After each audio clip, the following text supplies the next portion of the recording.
I ranked first in the class on the final exam. I happily shared the news with my childhood best friend, but he urged me to confess to cheating for the sake of a student who needed financial aid. Come on, how could you possibly score first? Besides, Molly needs the scholarship your family, S nouveau riche. Can't you just let her have it? I agreed, then immediately sent the call recording to the principal's office. Sorry, I'm transferring school. Someone 1T, allow the nouveau riche to take first place. After investigating, the school gave my childhood friend disciplinary action. He was so angry, he blocked me, declaring he never wanted to see me again in this lifetime. You won't see me when school starts because I've transferred to the honors class at a top private high school where I'm now ranked dead last. One after hitting rock bottom, framed by a scheming girl, betrayed by childhood friends, and collectively isolated, I still managed to top my class. My father, convinced I'm a 1 in 10,000 genius, pulled strings to transfer me into the elite honors class at our city's top private high school where prodigies gather like clouds. Gauss stayed up all night solving that problem. My daughter cracked it instantly using Gauss's formula.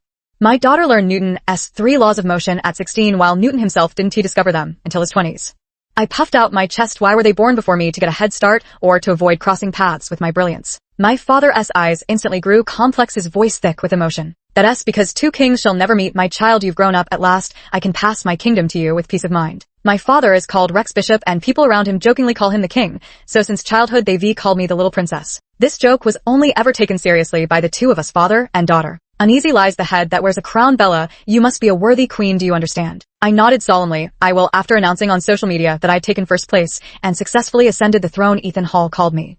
Bella, come on, how could you possibly score first place? If you want attention, don't use disgusting cheating methods. Is that fair to others who study hard? I took a deep breath. A true queen must never show her emotions and should act only after careful planning.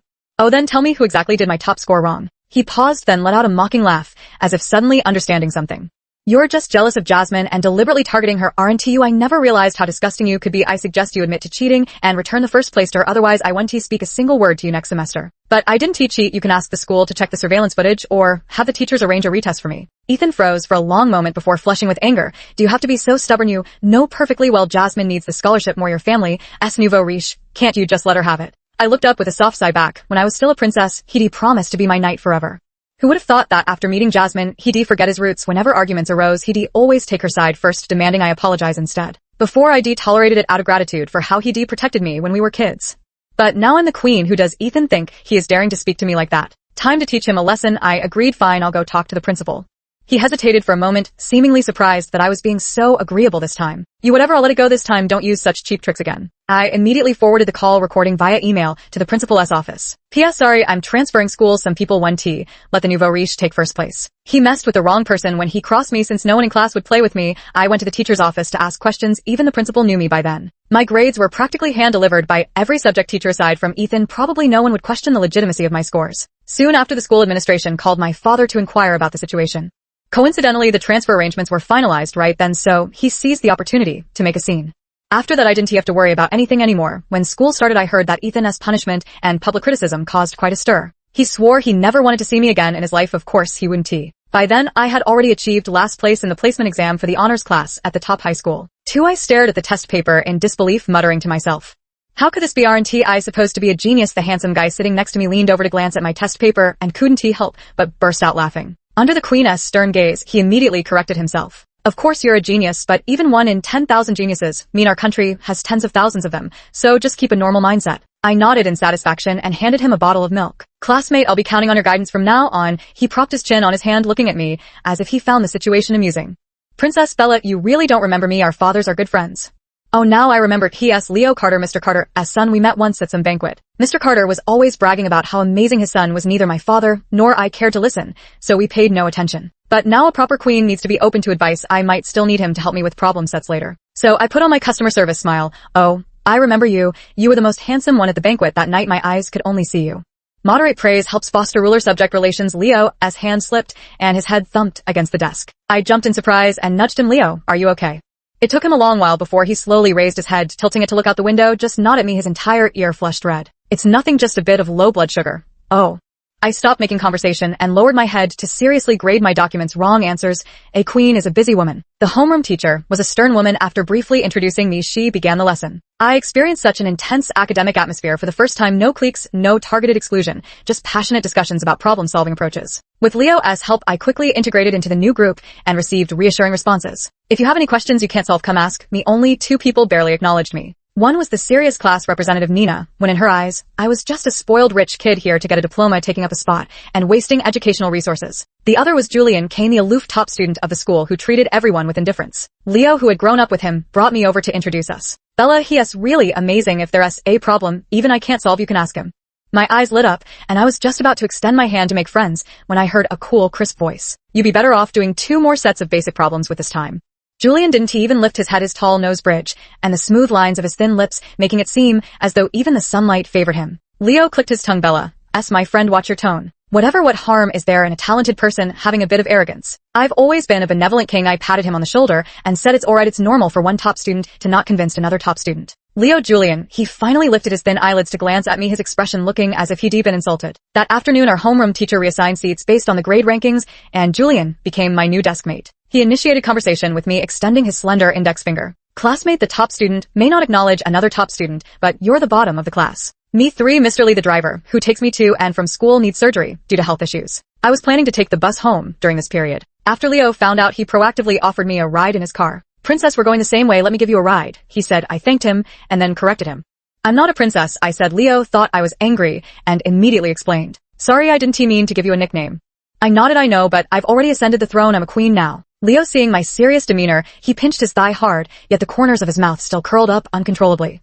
Until the driver couldn't hold back a snort, and Leo instantly lost his composure. Unrestrained laughter filled the car for the entire ride. I calmly took out my earphones and started playing English listening exercises. As we got off, Leo called out to me, Princess, no, your majesty, the queen, I'll pick you up for school tomorrow too.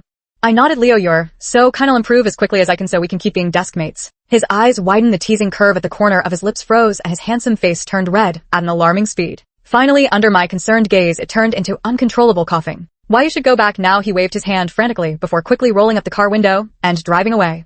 The next day, as usual, I brought Leo a bottle of milk. Julian, who happened to look up while stretching his neck, saw the scene and instinctively frowned. When I returned to my seat and tried to talk to him, he ignored me. In the last math quiz, I got 8 out of 10 problems wrong. The math teacher took a deep breath and told me to see him after class. I was more than willing to go frequently, but each time I had to pass by Julian. After being woken up by me for the nth time, he finally couldn't take it anymore. His suppressed morning grumpiness was about to explode. Which problem don't you understand? I'll teach you, all right. I reluctantly accepted his offer. 2 more days passed, and while explaining a problem to me, he suddenly covered his chest with a grave expression. I poked him with my pen. Are you okay? He slowly turned his head to look at me, expressionless. I think you've made my heart rhythm irregular with anger. All right, since he was practically half a royal tutor, now I handed him my bottle of milk. Professor Julian, don't be angry, cool down, I'll keep working hard. Unable to vent his frustration, he could only helplessly accept it and drank it all in one go. Was he angry this time because I didn't give him milk? I tentatively asked him, should I bring you some next time too? He suddenly sneered. I had to talk until my mouth went dry just to get 1 bottle from you, yet you deliver it daily just because someone gave you a ride. Knowledge really is worthless, huh? Frowning, I retorted, don't say that, knowledge is priceless. Julian let out a light hum and ignored me again. I was about to ask Leo a question, but he pretended to be asleep on purpose, not letting me leave. Sigh, I had no choice but to use that move. I have dermatographia. My skin turns red and swells easily when scratched. After scratching a few large characters on my arm with my nails, I stretched it under Julian's desk. Don't be mad, I'll bring it for you from now on. A few seconds later, he suddenly grabbed my wrist, his pupils trembling violently. Are you allergic? No, it doesn't hurt, or itch, don't worry. After I explained to him, his thin lips pressed tightly together, as if both angry and helpless. I tentatively asked, I'm trying to cheer you up, aren't you happy? In ancient times there was Yu Fei tattooing characters to serve his country. Today there's me, Queen Bella, humbling myself to tattoo characters to cheer someone up. Surely, I can't fail, right? Every time I sweet talk my dad like this, he immediately stops being angry and even buys me gifts. Julian's lips twitched upward for a moment before he suppressed it when he heard me say that. Fine, since you're being so sincere, from now on you can ask me about any subject, not just math. But don't cut yourself like this again, got it? Is there really such good fortune? While overjoyed, I couldn't help feeling a bit suspicious. Is this milk really that popular? It's produced at my dad's friend's factory, and they deliver it to me every day. I gave it to Leo, because I thought it tasted awful. I have no idea how they fell in love with it. For just as I was about to get in the car, I noticed Leo looked rather upset. At the same time, there was another person standing nearby. Julian looked at me and curled his lips into a smile. My family's driver is busy today, mind if I squeeze in with you guys? I nodded and stepped back, intending to take the front passenger seat. Both Leo and Julian spoke up simultaneously. Wait. Before they could finish, a familiar voice interrupted. Bella, who are they? Turning around, I saw Ethan, whom I hadn't met in a long time. At this moment his face was dark as he stared intently at the 3 of us. I retorted, what are you doing here? Ethan choked on his words, his gaze shifting uncomfortably as he rubbed his nose somewhat awkwardly. Mr. Lee is hospitalized, ISN. I came to take you home, of course. Oh, no need. Hearing my refusal, his expression immediately turned embarrassed and angry. Bella, you came to this godforsaken school in the middle of nowhere just to spite me. Fine, I wouldn't even hold it against you for tattling on me. I'm giving you an out here, and you're still not taking it. There's a limit to throwing tantrums like a spoiled princess. Come with me, or I swear I'll never speak to you again. Seeing my silence, Ethan reached out coldly to grab me, only to have his hand knocked away by the book in Leo's grip. LOL, if our school is trash, then yours must be a literal dumpster. Ethan's face darkened further. I was talking to Bella, who asked you. You dare address Her Majesty, so casually scram back to wherever you came from and stop wasting her study time. Leo stood half a head taller, his muscular frame radiating intimidation as the basketball team's star player. Ethan's expression darkened, his lips pressed tightly together, with barely contained anger. Bella, don't you dare regret this regret. You'd be better off solving another problem than wasting time like this. While they were locked in confrontation, Julian quietly pulled me to the back seat and shoved a listening comprehension test into my hands. I've compiled this based on your weak areas. Do the circled sections, the rest are optional. I'm truly grateful, Professor Julian, thank you. He curved his lips and lowered his head again to continue reading his quantum mechanics book. When Leo returned completely satisfied, he suddenly looked somewhat aggrieved. Your Majesty, the Queen, I drove that lunatic away, and you want to even look up at me. I took off my headphones and nodded in appreciation. Leo, you've rendered outstanding service in saving the throne. I hereby appoint you as the Grand General Protector of the realm. With you by my side, I feel utterly secure. His eyes lit up. Thank you, Your Majesty. I shall continue to protect you well in the future. Meanwhile, he secretly shot a glare at Julian, who wore an expression of utter speechlessness. Throughout the journey, the two exchanged veiled barbs while the driver occasionally tried to mediate between them. I started missing the taciturn, Mr. Lee. Come to think of it, was it because he was in too much pain that he didn't want to speak? On the weekend, while routinely scrolling through my social media feed, I came across Ethan and Molly's official couple announcement photo. From now on, I'll only be your knight. Seems he removed me from his blacklist just to make me see this. He is still so fond of playing knight to fallen princesses. Could this be some kind of fetish? Don't understand. And it's eye-hurting. No, like next one, mom, life is a wilderness. Snow-capped mountains, highways, grasslands, plus photos with arms wide open. All the same and unoriginal. No, like next one. If you love me, you gotta answer. Couple-s motorcycle photo shoot under city night lights, not following road traffic safety laws. No like. Next is Leo's rock climbing photo. I gave it a like and commented determined expression, perfect proportions like a magazine cover, very pleasing to the eye. Julian quickly followed up, liked your selfie, just because I thought you were brave to post it, not because I think you look good. Soon Ethan called me. Don't you have anything to say to me? No, he suddenly sneered. I was going to forgive you if you apologized, but you're still this spoiled now. Even if you beg me, I won't forgive you.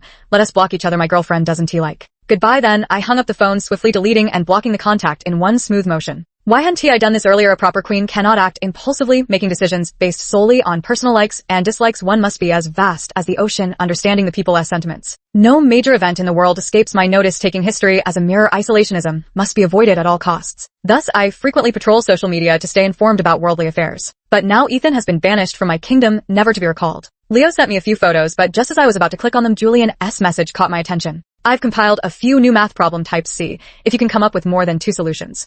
My spirits lifted instantly, and I immediately picked up my pen to start analyzing them. By the time I finished everything, it was already past midnight. My mind, cleansed by knowledge, was serene and peaceful, and I drifted off to sleep contentedly. Did I forget something? Oh, never mind, it can't be important. Good news, my grades improved quickly, and I jumped a second to last place in the monthly exam. Bad news, that's only because the last place student took leave to participate in a physics competition.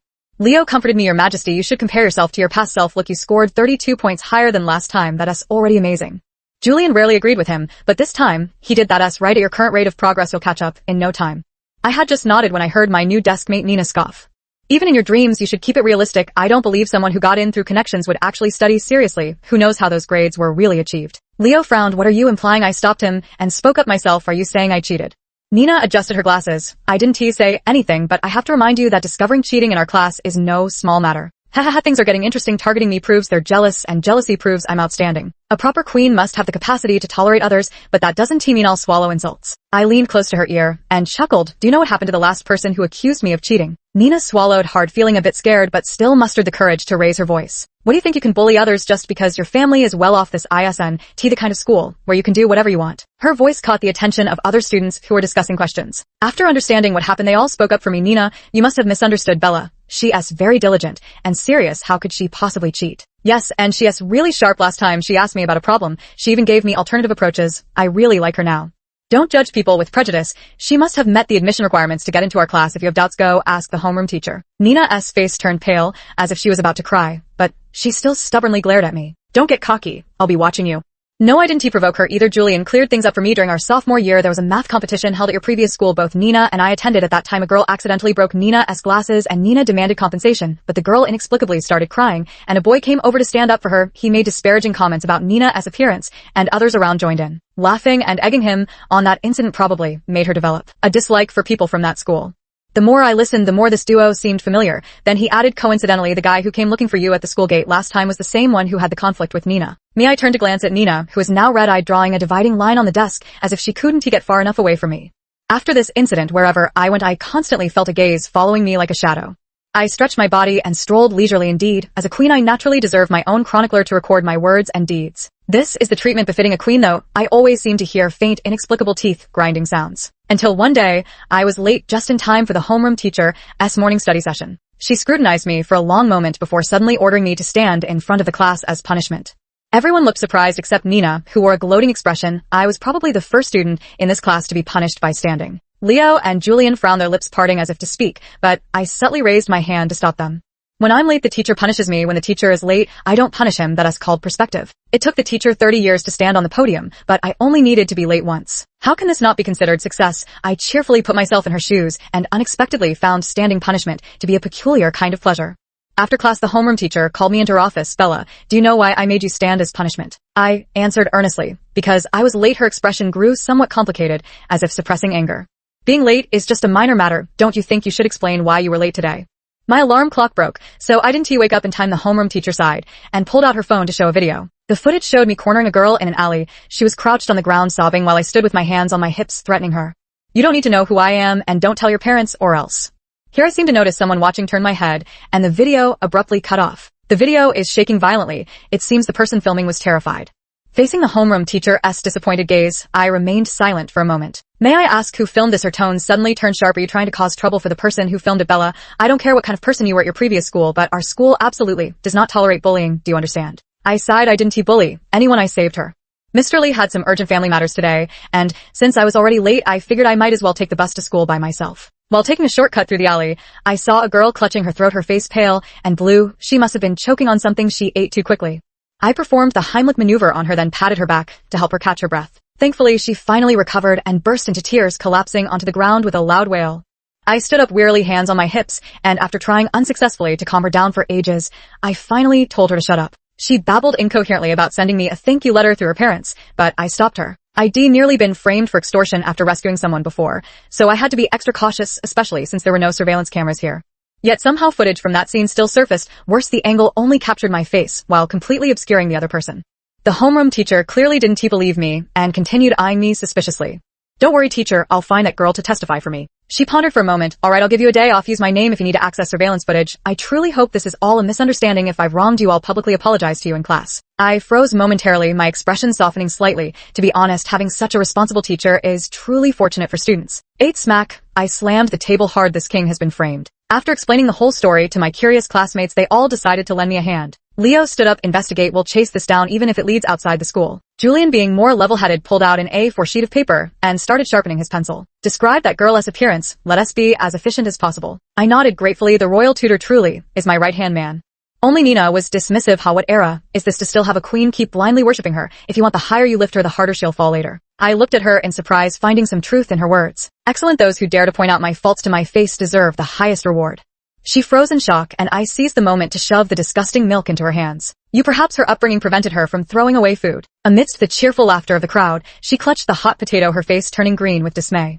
After the sketch was completed, other classmates made copies to distribute among different classes for identification. Leo and Julian helped me check the surveillance footage at the school gate and discovered that the girl hadn't come to school today. Fortunately, we successfully identified her class and obtained her contact information. But her testimony alone wouldn't be enough. We still needed objective evidence to rule out the possibility of her being coerced into giving false testimony. I walked around the scene again. There were several cars parked nearby. If any dashcams had captured it, things would be much easier to explain. I could just leave this to my dad to handle. Of course, I was going home to rest. After all, this was a rare holiday. But after only 20 minutes of sleep, my fingers started itching to solve problems again. A proper queen must be diligent and self-disciplined, avoiding indulgence in mere pleasures. Gather up. Is this trivial matter even worth reporting? Don't you have anything better to do? Polar coordinates and parametric equations. Lucky for you that you sided with me in time. Those who oppose me 1T end well. functions, and derivatives. You embarrass me publicly every single time. Sooner or later I'll have your whole family executed. Just as I was completely absorbed in battling the test papers, oblivious to the world around me, I heard someone calling my name. Looking up, my body instantly froze. Two heads had appeared at the window, one stifling laughter, the other guffawing as if they'd been eavesdropping for a while. Leo cleared his throat, seeing Her Majesty the Queen still full of energy puts our minds at ease. So they came to comfort me. Quickly regaining composure, I nodded with dignified poise. Many thanks, my dear ministers. Why not enter properly through the front door and join me in solving these problems? Leo, feeling the implied jab, awkwardly rubbed the tip of his nose before immediately shifting the blame. It was all Julian's idea. He was worried you might cry secretly and insisted on dragging me to peek through your window. Julian ignored him and calmly took the test paper from my hands. Which other problems are you stuck on? Just as he finished speaking, a cold wind blew through the window, prompting Leo to sneeze right on cue. 6 pairs of eyes met, and the 3 of them burst into laughter. Today is the winter solstice. I wonder if it'll snow this year. I'm already looking forward to it. 9 the next day, the girl I saved really came to the office carrying a huge bouquet of thank you balloons. When she learned I'd been misunderstood as a bully, she was indignant. It must be someone who dislikes you, spreading rumors on purpose. One more second of footage would expose the truth. And my dad successfully contacted the car owner and obtained the complete video footage from the dashcam. He kept insisting on demanding justice for me, but I stopped him from coming. After all, as long as the misunderstanding was cleared up, that was enough. What if I really had been bullying someone? The person who filmed it would have been doing a good deed. The homeroom teacher kept their promise and apologized to me in front of the whole class. I need to reflect on myself. I indeed misunderstood Bella due to my preconceptions and even made you stand as punishment. I sincerely apologize to you. Here, this incident has also reminded me as a teacher to trust my students more. Bella was late because she was saving someone, which is something to be proud of and deserves applause and rewards. As soon as the words fell, everyone applauded in unison, their faces filled with smiles. The homeroom teacher gave a gentle smile. The reward I promised you will always be valid. You can come to me anytime to claim it. I nodded, still feeling a bit embarrassed since I had actually overslept. After class, I gave everyone in the class a box of chocolates as a token of appreciation, including Nina. To my surprise, she had actually pitched in yesterday too. Nina was quieter than usual at this moment, not even looking up the entire time. I calmly averted my gaze when she came out of the office with reddened eyes. I suddenly jumped out and startled her. Absolute severity easily turns into tyranny, while excessive mercy can devolve into weakness. A competent queen must balance both kindness and authority. I knew it was you. Tell me, why did you frame me? Tears instantly welled up in her eyes. I didn't. I really thought you were bullying her. Nina completely broke down, sobbing uncontrollably between gasps for air. I studied her for a moment, certain that her emotions were genuine, and she wasn't playing any mind games with me. Hey, stop crying. Do you want people to misunderstand and think I'm bullying you again? She immediately wiped away her tears, but still pouted. I led her to an empty corner. Nina, are you targeting me because you've been bullied before, so you think I'm the same as them? You have the top history grades in our class. Why would you make the mistake of judging all by one?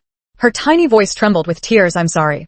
Looking at her fluffy head, I couldn't help but curl up the corners of my mouth. She asked, kinda cute too. Alright, since you've admitted your mistake, so sincerely I've decided to tell you a fairy tale. 10 Once upon a time, a king and queen lived in a castle in the forest with their little princess. Nina interrupted me. Wait, this a bit of cultural fusion.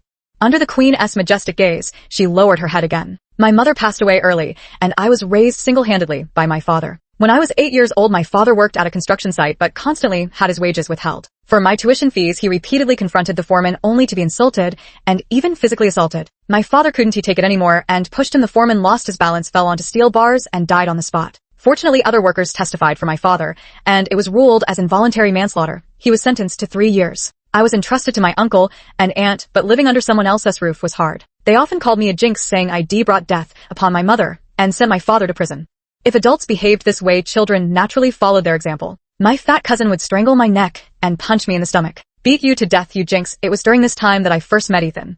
He came to his grandmother's house during summer vacation and stood up for me when he saw my chubby cousin bullying me. What kind of man bullies a girl? If you're so tough, come fight me. Seeing he was a city kid, my fat cousin didn't dare and immediately ran away. When he heard I was a princess back then, he laughed too. If you're a princess, he said, then I'll be your knight and protect you forever. It's a pity we were destined to go our separate ways. He only wanted to be the princess's knight, but I couldn't remain a princess forever. After all, I was bound to ascend the throne someday. And the dragon slayer of old eventually became the dragon himself. Fortunately, after my father got out, our hardships turned to sweetness. The old house was demolished, lottery tickets hit the jackpot, and he caught the wave of the internet boom, his business growing bigger until he became a notorious nouveau riche. He vowed I'd never have to worry about making a living in this lifetime. I had originally planned to live as a carefree, rich second-generation heir. But then I accidentally saw a client bragging about his son getting into an Ivy League school during a business meeting. My father stared at the acceptance letter in the photo for a long time, his polite smile momentarily giving way to genuine envy. The client superficially praised my father, saying his daughter would surely achieve great things too, but later mocked him in private phone calls, calling him an ex-con with narrow horizons, a nouveau riche whose children would grow up to be worthless. At that moment, I decided to study hard. A dragon's offspring can only be a dragon. Nina's eyes shimmered with unshed tears as she buried her head even lower as if the weight of guilt was about to crush her. That princess is really amazing she. I smiled faintly. What I mean is a princess remains a princess even if everyone treats her like Cinderella, as long as she remembers she's a princess, she'll never sink into the mud. By the same token, a pearl is always a pearl. Only fools would mistake it for a glass bead and belittle it recklessly, but those with taste can recognize its priceless value at a glance. Nina froze as I suddenly closed the distance between us, pressing my forehead against hers. Your eyes are as beautiful as pearls. Cry less, don't let dust dim their shine. I knew she was actually very self-conscious about her appearance. The school would post grade ranking lists where everyone else's photos showed confidence and boldness. Only Nina, with her thick straight bangs and oversized glasses, kept her lips tightly pressed together, trying to hide her braces, and even resisting the camera. Even though she was already outstanding, there would still be people looking at her photo and commenting. That braces girl is really something. Coming in second again.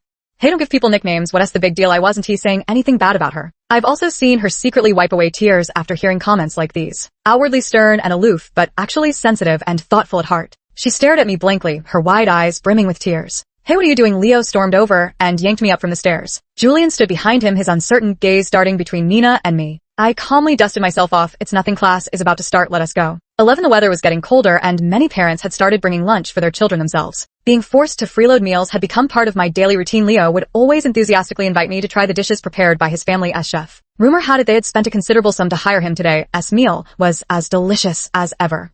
I nodded in satisfaction and was just about to take another bite when Julian stopped me. The ancestors' rule says good things shouldn't be eaten all at once. They get tiresome. As queen, you should distribute your favors evenly. Here, try mine instead. Makes sense, I nodded, turning my chopsticks in another direction. Leo spat in disgust. What kind of rule is that? Our queen may eat whatever she pleases. Julian, you're just jealous. Her Majesty prefers my dish. Julian scoffed. You think your dish is so special? Wait until she has tasted mine, then you'll see the real difference.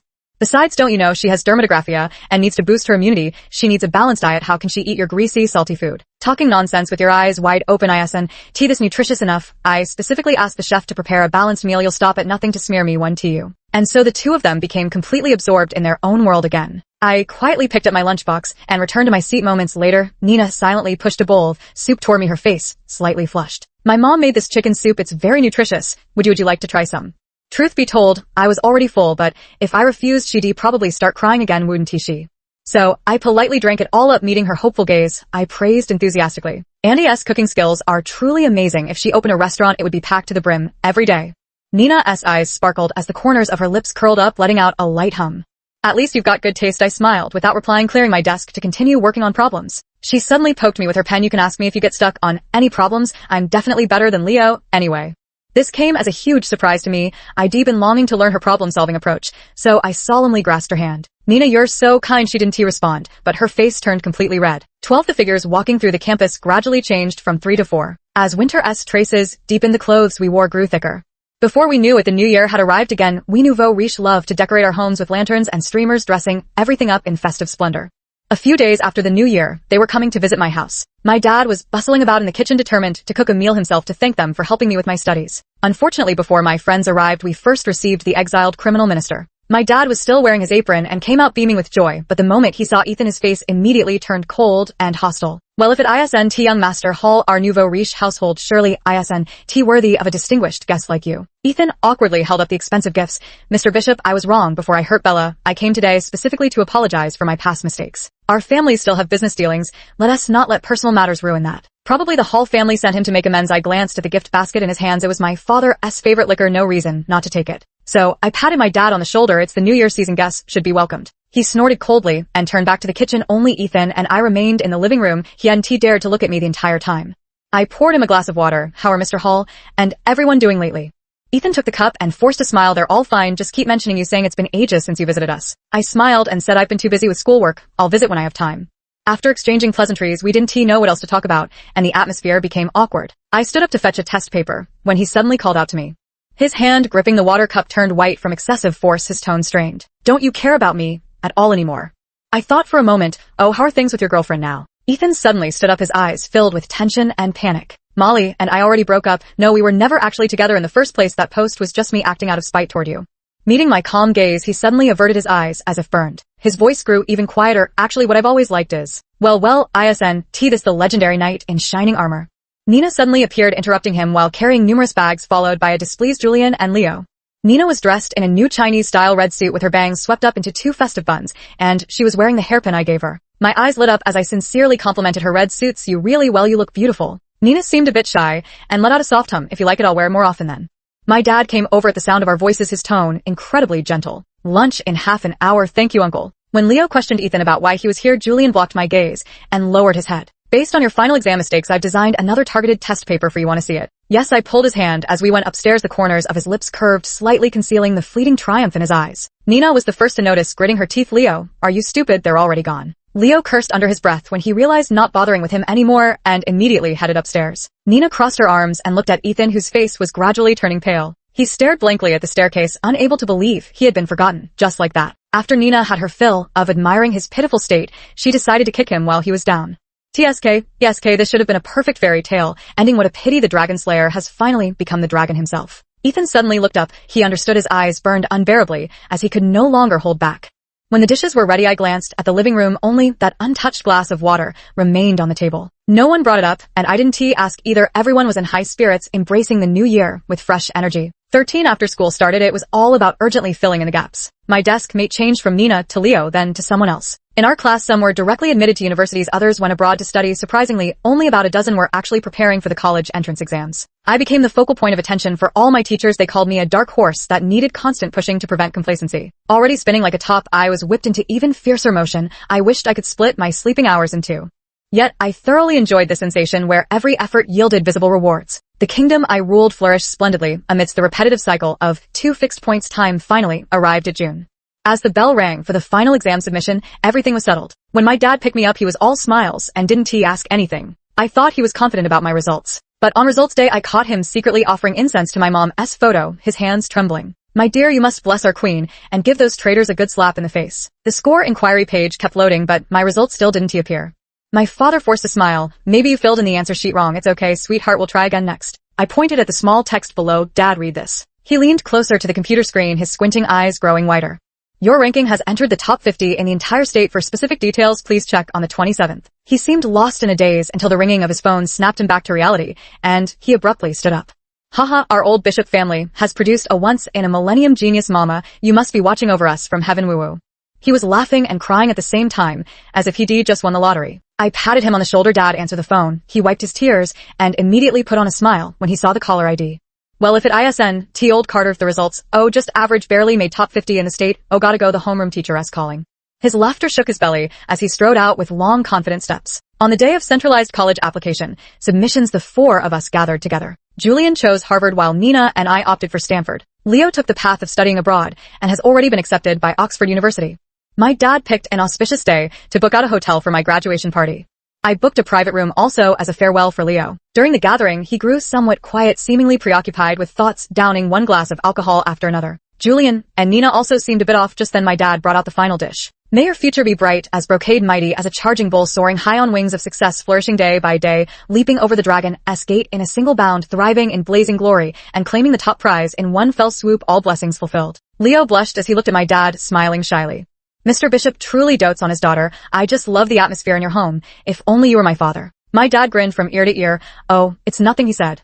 Then she turned her head and sent a voice message to Mr. Carter. Your son doesn't want you anymore. Julian's face darkened a shade as he listened. I sized them up for a moment before finally catching on. Is everyone interested in my dad? I waved my hand dismissively. What's there to be embarrassed about here? What we'll do today, you'll officially recognize my dad as your godfather, and from now on we'll be sworn siblings of different surnames, no more just friends, we'll be royal relatives. Nina, Julian, Leo's eyes widened as he abruptly stood up from his chair. I don't mean it that way. What I meant to say is, your majesty. Julian covered his mouth and let out a soft chuckle. He was reluctant to part that sy. He emphasized the word parting, and Leo froze, offering no rebuttal. After my father left with a cheerful laugh, Leo shot Julian a fierce glare. The future is long. Who wins and who loses remains to be seen. Julian calmly took a sip of tea. We'll see.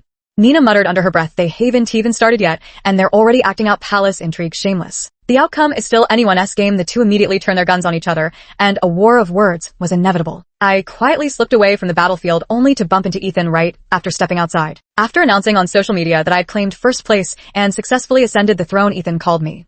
With disappointing college entrance exam results, the Hall family decided to send him abroad. As for Jasmine, it seems she also underperformed from social media. I learned her persistence was futile. She ended up slapping Ethan in person, giving everyone plenty to gossip about. This king has reviewed it and feels quite pleased, hence the like. 15 Ethan tugged at the corner of his mouth, a hint of caution in his expression. Bella, I'm going abroad. I nodded. Slightly. Have a safe trip. He opened his mouth wanting to say something more, but was blocked by several people approaching. Nina pulled me along, her tone cheerful. Don't mind them. They're S.A. fireworks. Show later. Let us watch it together. All right, we walked ahead. Leo and Julian followed slowly behind, hands in their pockets. Ethan finally realized he couldn't even reach the hem of my clothes anymore. Whoosh, a brilliant firework burst open in the midair, illuminating everyone's future. I tilted my head up, quietly admiring it. My kingdom peaceful and prosperous. From then on, all roads were smooth. The end.